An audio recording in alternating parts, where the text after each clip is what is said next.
Hello, everyone, and welcome back to the English Pod. My name is Marco. And my name is Catherine, and it is the holiday season. That means we're talking about Christmas and Christmas shopping. We've got a great lesson for you today. Exactly. So we're going to be looking for a Christmas gift. And so let's listen to our dialogue for the first time, and we'll be back to explain some words. Bill, you gotta help me. What's wrong? Slow down or you're gonna give yourself a heart attack. Tomorrow's Christmas and I haven't bought my mom anything. I'm such a bad son. Take it easy. Let's go to the mall, window shop a little, and see if there's anything she might like. That's just it. I don't know what to get her. Last year I got her a ring that was 2 sizes too big and a pair of shoes 5 sizes too small. I suck at getting presents for people. That's where you're making a big mistake. You can't just guess people's likes or sizes, especially with clothes or jewelry. On top of that, I think that you should get your mom something that shows how much you love her. At the same time, you should show her that you took the time and effort to look for something that she would really like. Yeah, you're right. When it comes down to it, I can be pretty tacky. Yeah, tell me about it. I know. Your mom is trying to learn Spanish, right? Why don't you get her a gift certificate for this great website I saw called Spanish Pod? Now that's a great idea. All right, we're back. So now why don't we take a look at language takeaway? Language takeaway. Okay, so there are a lot of interesting words in this dialogue. Some of them have to do with Christmas and some of them have to do with shopping. So this first one has to do with neither. It's actually a phrase. It's a medical term. Right. He talked about a heart attack. Okay, so you know what a heart is, but a heart attack is when there's no more blood going into your heart and your heart stops beating. Okay. Very, very dangerous situation. So the person actually said this because the other guy was like, Bill, you gotta help me. He was all very excited. So he's like, whoa, slow down or you're gonna give yourself a heart attack. So it's not literal, right? Yeah, it's not a real heart attack. He's saying, calm down. Calm down. Okay. All right. And well, he was very upset because he hadn't bought a gift. And he said, I suck at getting presents for people. I suck at getting presents for people. Well, suck is not a very polite word. My mom used to get angry at me when I used it, but it's a way to say that I'm very, very bad at doing something. Okay. Right. So I suck at playing tennis. All right. Or you could say, I suck at math. All right. But again, this is not something you should use on a test or in an essay because it's very spoken colloquial English. Right. Exactly. And this other word is actually okay to use. And when you're talking about presents or you're talking about decorations, you say something is tacky. Okay, well, if you call something tacky, this is an adjective, so something is tacky. Mm-hmm. It's really a matter of opinion. Right. Okay, so I think this is tacky, but you don't. Mm-hmm. Maybe that's a problem. So let me give you an example of tacky. Mm-hmm. I think that clothing with lots of bows and glitter and shiny things are very tacky. Okay, so it's something that you don't really like or you think that is a little bit strange. That's right. So as you say, it's an opinion because you think that clothes with bows and teddy bears on it is tacky. Well, somebody else can think, no, it's cute. It's nice. Exactly. You can also describe things that people do as being tacky. So for example, he gave me a present, but he left the price on it. Oh, That's so tacky. Right, that is tacky. All right, so the word is tacky. And moving on, we talked about a gift certificate. You should get your mom a gift certificate. Well, a gift certificate is a very popular form of gift giving now. You know what a gift is, but a certificate is a piece of paper. Mm-hmm. Okay, so you could have a birth certificate, for example. It says when you were born, where you were born. But in this case, a gift certificate is a piece of paper that you give someone to say, you have this much money to spend at this store. Mm-hmm. So I could give my mom a gift certificate for a bookstore for $50, and she can go with this piece of paper and spend $50 for free. Okay. Because I already paid. Yeah, so it's kind of a very popular thing to do because sometimes, as in the dialogue, you don't know the person's size or you don't know if they like this color. Mm-hmm. So you're just like, look, here's, a gift certificate for $100. Go to the store that I know you really like and get yourself whatever you want, something nice. Exactly. But it's less tacky than giving that person cash, right? Right. Cash is considered a tacky gift. Yeah. I'm not really sure why. It just is. It's a social custom, but very popular right now are these gift certificates or even gift cards. They look like credit cards. Very good. All right. So why don't we listen to our dialogue again, and we'll return shortly to take a look at Fluency Builder. Bill, you gotta help me. What's wrong? Slow down or you're gonna give yourself a heart attack. Tomorrow's Christmas and I haven't bought my mom anything. I'm such a bad son. Take it easy. Let's go to the mall, window shop a little, and see if there's anything she might like. That's just it. I don't know what to get her. Last year I got her a ring that was 2 sizes too big and a pair of shoes 5 sizes too small. I suck at getting presents for people. That's where you're making a big mistake. You can't just guess people's likes or sizes, especially with clothes or jewelry. On top of that, I think that you should get your mom something that shows how much you love her. At the same time, you should show her that you took the time and effort to look for something that she would really like. Yeah, you're right. When it comes down to it, I can be pretty tacky. Yeah, tell me about it. I know. Your mom is trying to learn Spanish, right? Why don't you get her a gift certificate for this great website I saw called Spanish Pod? Now that's a great idea. All right, we're back. So now why don't we take a look at 4 key phrases on Fluency Builder. Fluency Builder. Okay, I like this first phrase. Sometimes I have to use it about other people. Sometimes people use it on me. You say, take it easy. Take it easy. Hey, take it easy. Relax. This is a way to say, hey, be calm. Be calm. Yeah. So there's no, you can't really translate it, right? Like, well, take what easy? You can't, but So it's just a phrase. There are 2 main contexts. Okay, there are 2 situations where this is really popular. Mm-hmm. One is this. Oh my God, Marco. Oh my God, I'm freaking out. I really need your help on this, and I really need you to just be involved. Take it easy. All right. Relax. Take it easy. Okay. All right. So that's someone who's upset and you're telling them to calm down. Mm-hmm. The second situation is when you're saying goodbye to someone. This is a very kind of, again, spoken language, very comfortable way of saying, hey, see you later. Right. So it's like, all right, bye. Take it easy. Yeah. Take it easy. Have a good one. Yeah. It's a Have way a to good say- one is another good. Take Right. it easy. That means, yeah, Take life easy. Don't rush. Don't rush. Yeah. Enjoy your life. So if you try this with your English speaking friends, you're saying goodbye. You say, hey, take it easy. Yeah. Bye. Take Bye. it easy. It's a nice one. Very nice. All right. And our second phrase is actually, it's interesting because when he talked about the ring that he got for her mom that was 2 sizes too big and a pair of shoes 5 sizes too small. So the construction there, 2 sizes too big, 5 sizes too small. This is a very important construction, and it doesn't quite make sense when you hear it. So that's what we're going to explain right now. Let me try to explain this using an example. Okay. If I have a size 7 shoe Uh-huh.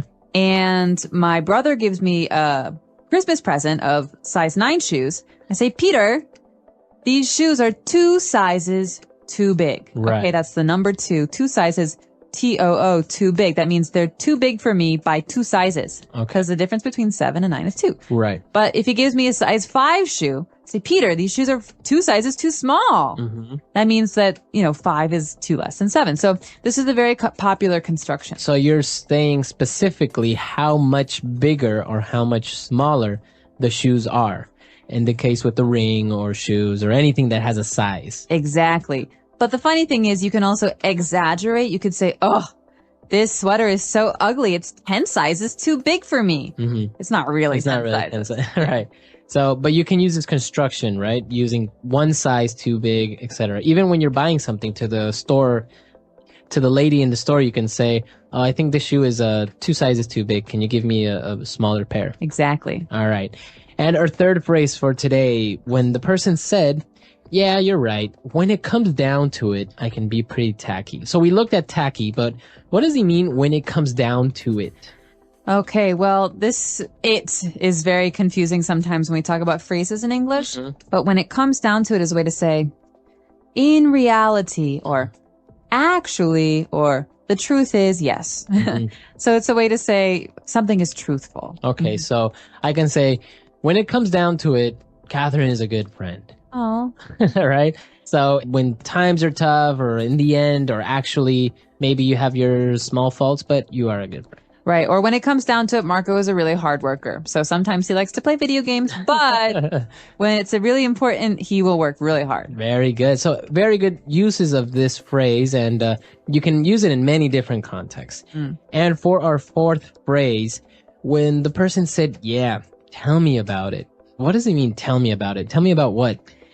Okay, well, this is a really very popular phrase. You hear this all the time, and it's a way to say, yeah, I agree. I understand. Okay? I understand. So this is a phrase that means agreement. Okay, so I could say, God, I really hate winter because when I leave work, it's always really dark. Yeah, tell me about it. It's always dark and it makes me feel lazy. Right. And so Marco is agreeing. He says, I don't like it either. Yeah.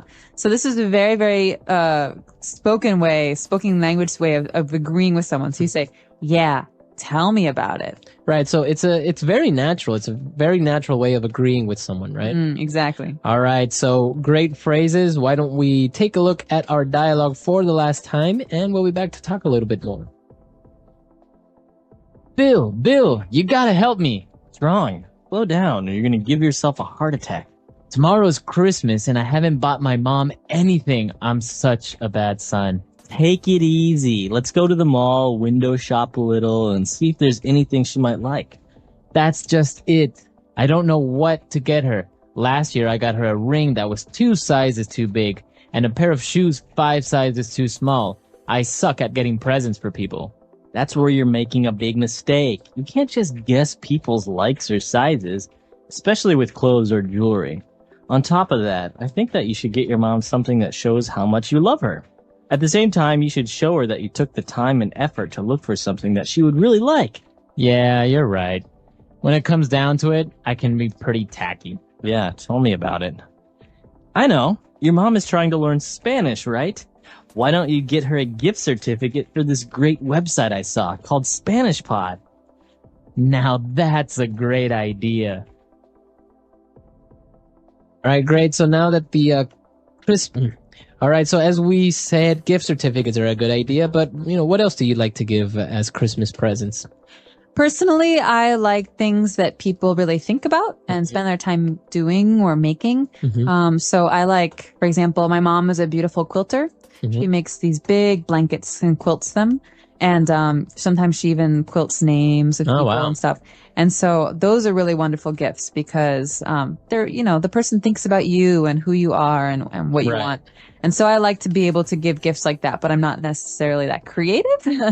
So, I think it's nice to give gifts like tickets to a music show or things like that, where the person will go and have a good time and enjoy themselves. Yeah, I think that's really important because sometimes people just give gifts because you have to. But stuff. Like stuff. And you're like, oh, great, a tie. It's like kind of impersonal. Yeah. At the same time, if your dad or your boyfriend or somebody it loves ties and has 50 of them, and you get them another one that's really interesting or unique, then great, but it is good to take the time to get somebody something they really like or they would really use or enjoy. Today we're talking about something we talk about every year. Every year after Christmas or during the Christmas holidays, we talk about New Year's Day, and a very important topic, New Year's resolutions. All right. So we're not going to preview anything today. It's all in the dialogue. But when we come back, we'll be talking more about what you hear and some of the great phrases you can use at the new year. Did you read this? It says that the number one New Year resolution people make is to spend more time with friends and family. Why would that be funny? Well, think about it. We are a society that is always on the go. Not because we have to, but because we want to. Why? We work hard and spend less time at home because we are trying to provide for our family with goods and services that are usually unnecessary. I don't agree, but anyways, I think you should start thinking of a New Year's resolution yourself. What's the point? We always make New Year's resolutions, and by February, we will have forgotten about them. It's pointless. Well, maybe then you should resolve to sticking to your goals and objectives. What about you? Your gym bag is gathering dust, and you still have brand new running shoes that are yet to be jogged in. Well, I would go if you kept your promise of going to the gym with me every day. Yeah, whatever. All right, great. We're back. So this is very typical, a New Year's resolution that you make, but then people don't really stick to it, etc. They don't? Usually they don't. All right, but you're probably wondering what is a New Year's resolution. So why don't we take a look at this word and many more on Language Takeaway. Language takeaway. Okay, so New Year's resolution, let's break this phrase down. The first phrase is New Year's. So the New Year is January 1st in the West, and it is celebrated on the 31st of December at night when the clock changes to the New Year. And a New Year's resolution, remember that S there, is something that you want to do or to change in the new year. It's a fresh start. Okay, so you pretty much, the verb that you use there is to resolve to do something. So my New Year's resolution is to, go to the gym every day. It's like a promise to yourself. Right. So, and this is very common, right, among Americans. They try because it's a new year, it's a fresh start, so they want to start doing something great. Exactly. We can talk about this at the end, but a lot of companies try to use this to sell Americans stupid things. So All right. we'll get there in a minute. But the two people in this dialogue are talking about the idea of spending more time with friends and family. And the other person says, well, sometimes it's hard to do that because you have to provide your family with goods and services. All right. This phrase goods and services is very common, especially in economics and sociology. So what does this mean? And they go together, right? So goods are tangible items, things that you buy, like food or, clothes, a TV, etc. Stuff. And services, of course, are other things like, for example, going to the doctor or the dentist or any other service you get. So service usually includes another person doing something for you. But you might not actually get something physical like a TV if you pay for it. Right. So goods and services, it's included in this phrase, always goods and services. Very good. And well, moving on, as we mentioned with the New Year's resolution, we had that verb there, to resolve. So what does it mean if I want to resolve? Okay, well, to resolve, as we said, is to decide or to promise yourself to do something. So it's a decision that you don't want to change your mind about. For example, this year, I've resolved to quit smoking.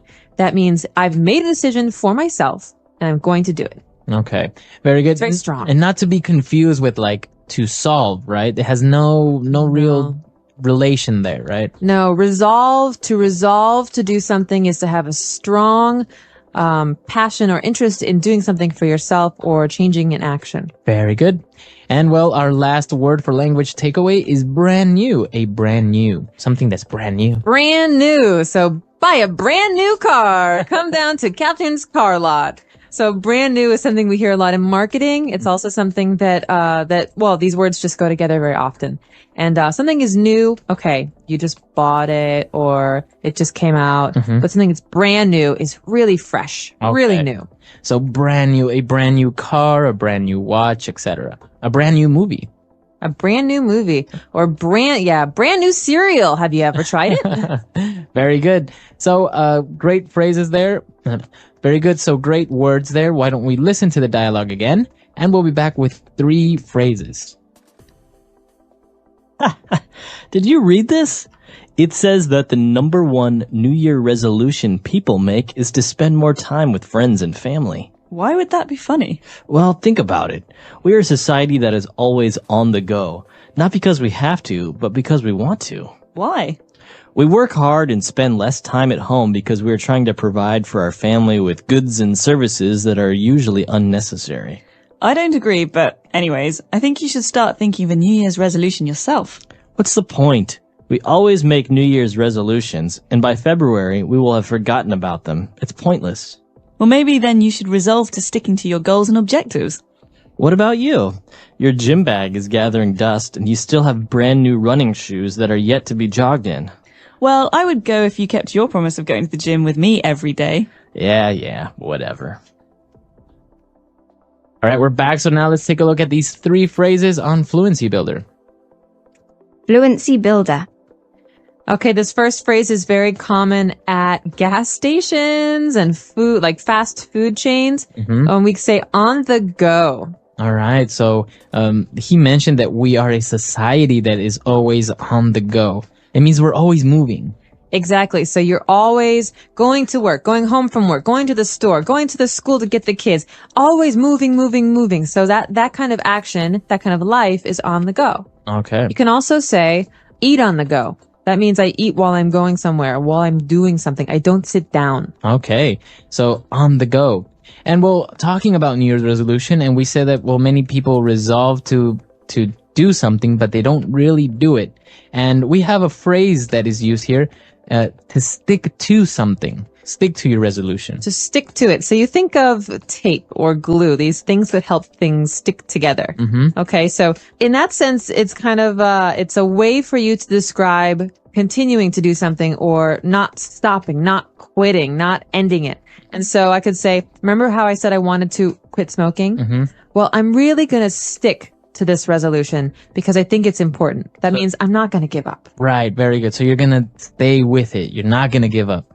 All right. So stick to something, like, for example, our English learners, they'll stick to learning English. And we could say as words of encouragement, hey, stick to it. Stick to it. Don't give up. With it. Don't give up. All right. And, well, finally they were discussing, or more arguing about the gym membership and everything. And he mentioned that the gym bag is gathering dust. All right. This is a very nice phrase, I think, because it's very visual. I like phrases where you can see what's happening. So gathering means collecting. That means, that the dust in the air, it's building on this bag, and something is gathering dust if we don't use it. So we haven't gone to the gym because our bag is in the corner and it's just filled with dust. Exactly. We could also say this about the computer. Why should I buy you a new computer, Marco, if you never use the old one? That's just sitting in the house gathering dust. Very good. Okay. So it's another way of saying you never use it, you never do it, etc. Exactly. For an object, though, you can't say you are gathering dust. No, Right? well, that'd be a little weird. You might be dead or... All right. Great phrases. So why don't we listen to this dialogue one last time? Did you read this? It says that the number one New Year resolution people make is to spend more time with friends and family. Why would that be funny? Well, think about it. We are a society that is always on the go. Not because we have to, but because we want to. Why? We work hard and spend less time at home because we are trying to provide for our family with goods and services that are usually unnecessary. I don't agree, but anyways, I think you should start thinking of a New Year's resolution yourself. What's the point? We always make New Year's resolutions, and by February, we will have forgotten about them. It's pointless. Well, maybe then you should resolve to sticking to your goals and objectives. What about you? Your gym bag is gathering dust, and you still have brand new running shoes that are yet to be jogged in. Well, I would go if you kept your promise of going to the gym with me every day. Yeah, whatever. All right, we're back. And well, as you mentioned, there were some interesting things about this dialogue, especially when they talked about a society that's always on the go. And you mentioned that, well, sometimes you eat on the go. And I've seen people in the United States that are actually eating while driving. I'm guilty of doing that. Really? Yeah. Have no time to actually sit down for like 15 minutes and eat. No, I remember being in high school at home and, you just have so much stuff to do. You have school, then after school, there's like, soccer practice. After that, there's music lessons and you never have time to eat. So you have to grab food in the car. And then on the way home, you're picking things up and you get home and you do your homework or whatever. There's so much stuff to do and it doesn't stop. It doesn't stop when you grow up. It doesn't stop as if you're an older person. That's the way life is in America. Wow. Yeah. That's really interesting because I think many of our listeners that are in other countries would find that a little bit peculiar if they actually went to the United States and saw somebody in their car, like having a hamburger while driving, and sipping on their soda. Yeah, it's kind of sad, actually. Well, that's the thing. You don't have much time. But actually, this is based on true events, kind of, on the fact that many Americans do want to spend more time at home with their friends, with their family, because, as you say, you're always so busy. And I think it's a nice resolution to resolve to have dinner with your family once or twice a week at home where you sit down and you talk about your lives. It's nice because you get to share and you get to know each other better. And, otherwise you're always just on the go in different places. Yeah, exactly. Today we have a very exciting elementary lesson for you. That's right. We are going to take our clothes to the dry cleaners. Oh, okay, so that means we have some dirty clothes. They need to be cleaned. Let's listen to this dialogue one time, and when we come back, we'll be talking about the words and phrases that you hear in it. Thank God you were open. I have an emergency. Hello, Mr. Henderson. What can I do for you? I need this dress and this suit dry cleaned ASAP. Okay, I can have it ready by the end of the week. No, you don't understand. I need this tomorrow morning. I accidentally spilled beer all over my wife's dress, and we have a wedding to attend tomorrow. She's gonna kill me. Okay, I can have it ready tomorrow afternoon, but this suit is also very stained. I can't guarantee we can remove it completely. Fine. Can you also iron and starch this shirt? Certainly. Great. This is our secret. If you see my wife, say nothing to her about this. All right, we're back. So now there are probably a couple of words that you didn't understand. So why don't we look at those now in language takeaway? Language takeaway. Marco, you already told our listeners about one phrase, to dry clean. So dry cleaned. All right, so that's when you take your clothes to a professional who doesn't only wash them, right? You don't just put water and soap on it. They actually put some special chemicals and use special machines to get very hard to remove stains from it. Exactly. And so this is often what we use when we clean coats or fancy shirts and dresses, because you don't want to clean those yourself. Right, you can't put those in the washing machine. No. So this is the dry cleaner. That's the name of the place. And the action, what they do is they dry clean clothes. Okay, very good. All right, well, I mentioned that we take them to the dry cleaners because we want to remove stains. Okay, so a stain is a mark or some color that does not come off, does not go away. All right, so for example, sometimes you can have a wine stain. Ooh, wine stains are the worst. They're red and they never come off. Or blood stain. Or blood stain. Ooh. Right, so a stain is a noun, but you can also use it as an adjective. My shirt is stained. Okay, so it's stained. My pants are stained and I can't wear them again. Again, now you can also use it as a verb. I stained my pants. All right. So it's a verb, it's a noun, and an adjective all in one. Easy to remember. Well, there's another word that's, related to this word. We spilled something. Okay. So I spilled wine and it stained my shirt. Okay. So to spill.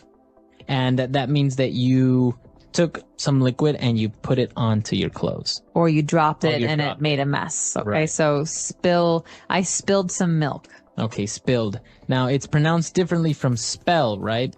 That's right. It has spill. an I, spilled.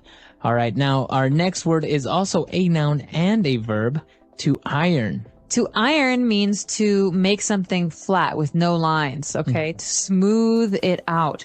So we use an iron to iron. Exactly. It's a metal electronic object. It gets very hot.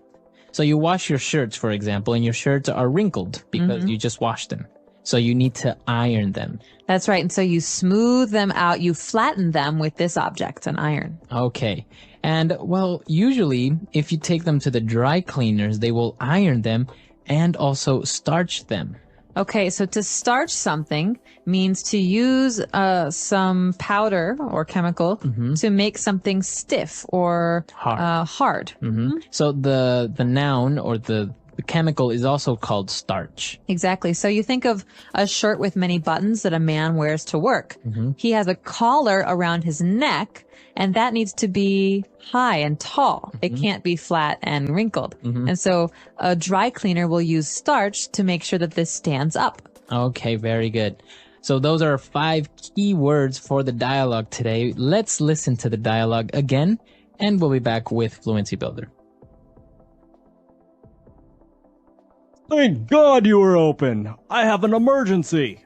Hello, Mr. Henderson. What can I do for you? I need this dress and this suit dry cleaned ASAP. Okay, I can have it ready by the end of the week. No, you don't understand. I need this tomorrow morning. I accidentally spilled beer all over my wife's dress, and we have a wedding to attend tomorrow. She's gonna kill me. Okay, I can have it ready tomorrow afternoon, but this suit is also very stained. I can't guarantee we can remove it completely. Fine. Can you also iron and starch this shirt? Certainly. Great. This is our secret. If you see my wife, say nothing to her about this. All right, we're back now. So let's take a look at Fluency Builder. Thank God. Thank God. All right, what is this phrase? Thank God.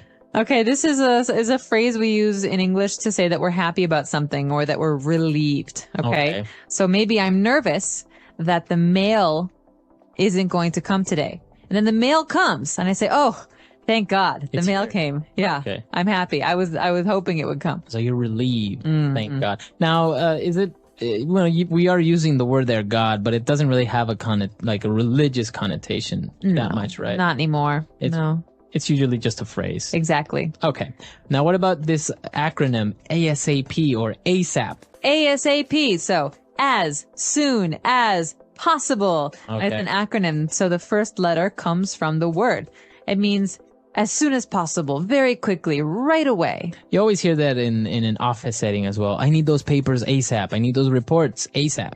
Exactly. So you can say it either way, ASAP or ASAP, and it means immediately. Okay. And he said that he needed the suit ASAP, and he said, I can have it ready by the end of the week. Okay, so that might not be fast enough for the client, for the person here who has the stain, but the end of the week is a very, very useful phrase because it means that maybe today's Monday or Tuesday, by Friday or Saturday, we'll have this ready for you. Okay. Because we think of the end of the week as Friday, maybe Thursday, Friday. So I can say the end of the week, or the end of the day, Exactly, the end of the month. or the end of the year. Exactly. So the end of is usually The last. the last time. So Okay.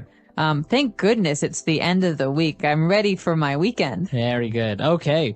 So great phrases there as well. Let's listen to the dialogue for the last time. Thank God you were open. I have an emergency. Hello, Mr. Henderson. What can I do for you? I need this dress and this suit dry cleaned ASAP.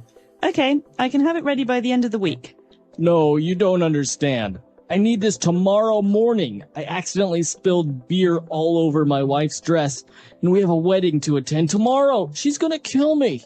Okay, I can have it ready tomorrow afternoon, but this suit is also very stained. I can't guarantee we can remove it completely. Fine. Can you also iron and starch this shirt? Certainly. Great. This is our secret. If you see my wife, say nothing to her about this. All right, we're back. So now, dry cleaning, ironing. Are you good at this, or do you get a lot of your clothes dry cleaned? I'm pretty good at this, actually. I don't like to wash clothes. I get really bored with the washing machine, but I actually really like ironing. Really? Yeah, I find it very relaxing. Really? I usually find it very frustrating Really? Why is that? because I can't really iron well because I start on one side and I'm getting all the lines out and then the other side gets wrinkled or lines appear where I don't want them to appear. It's very frustrating for me. It is frustrating. It takes some practice. My suggestion is to use the spritzer. In the iron, there's some water that can come out like Yeah. that. Well, if you spray the water, it makes the lines go out for longer, Ah. right? Because if you iron over that, it's more permanent. I've also seen some sprays sometimes that you can spray your clothes with some special chemical that's Yeah. not actually starch, but it helps remove the wrinkles quicker. Exactly. I don't use that. I use water generally, but they're all available. All right. So that's all the time we have for today. If you have any questions or comments, you can visit our comment section on englishpod.com and we'll see you guys there. Bye, everyone. Bye.